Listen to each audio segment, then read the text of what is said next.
Chapter 11, Charlie and the Chocolate Factory. The Miracle. Charlie entered the store and laid the damp dollar bill on the counter. "One Wonka's Whipple Scrumptious Fudge Mallow Delight," he said, remembering how much he had loved the one he had for his birthday. The man behind the counter looked fat and well-fed. He had big lips and fat cheeks and a very fat neck. The fat around his neck bulged out all the way around the top of his collar like a rubber ring.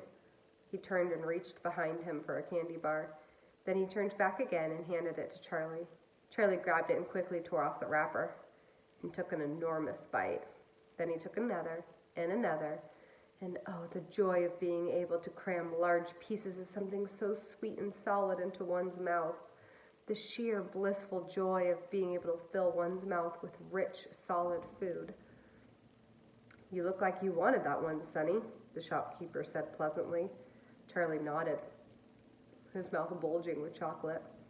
The shopkeeper put Charlie's change on the counter. "Take it easy," he said. "It'll give you a gut ache if you swallow it like that without chewing." Charlie went on wolfing the candy. He couldn't stop. In less than half a minute, the whole thing had disappeared down his throat. He was quite out of breath, but he felt marvelously, extraordinarily happy.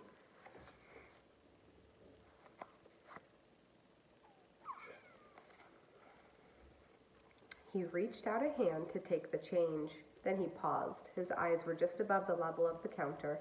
They were staring at the little silver coins lying there. The coins were all dimes. There were 9 of them altogether. Surely it wouldn't matter if he spent just one more. "I think," he said quietly, "I think I'll have just one more of those candy bars, the same kind as before, please." "Why not?" the fat shopkeeper said, reaching behind him again and taking out another Whipple Scrumptious Fudge Mallow Delight from the shelf. He laid it on the counter. Charlie picked it up and tore off the wrapper. And suddenly, from underneath the wrapper, there came a brilliant flash of gold. Charlie's heart stood still. "It's a golden ticket!" screamed the shopkeeper, leaping about a foot in the air. "You've got a golden ticket! You've got the last golden ticket! Hey, what do you know? Come on, look at this, everybody! The kids found Wonka's last golden ticket! There it is! It's right there in his hands!" It seemed as if the shopkeeper might be going to have a fit. "In my shop, too!" he yelled. "He found it right here in my own little shop. Somebody called the newspapers quick and let them know. Watch out now, Sonny.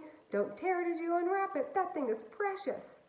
In a few seconds, there was a crowd of about 20 people clustering around Charlie, and many more were pushing their way out in from the street.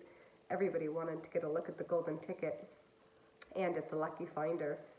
"Where is it?" somebody shouted. "Hold it up so all of us can see it." "There it is, there," someone else shouted.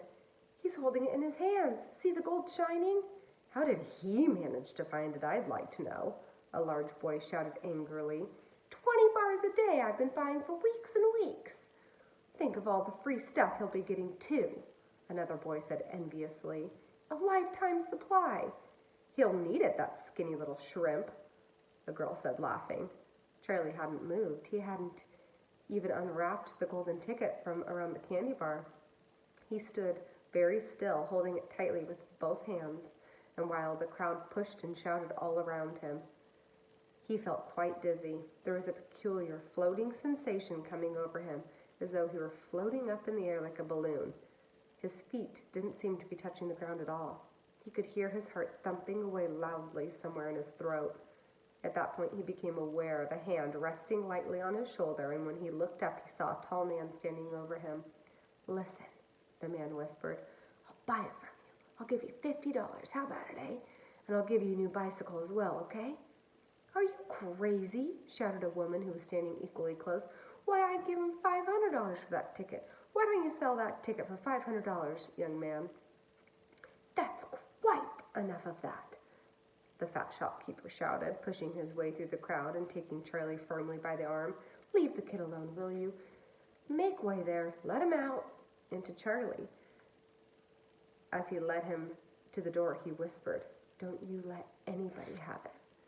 Take it straight home, quickly, before you lose it. Run all the way. Don't stop until you get there. You understand?" Charlie nodded. "You know something?" the fat shopkeeper said, pausing a moment and smiling at Charlie. "I have a feeling you needed a break like this, and I'm awfully glad you got it. Good luck, Sonny." "Thank you," Charlie said. And off he went, running through the snow as fast as his little legs would go. And as he flew past Mr. Wonka's factory, he turned and waved and sang out, "I'll be seeing you. I'll be seeing you soon." And in 5 minutes later, he arrived at his own home. Chapter 12, what it said on the golden ticket.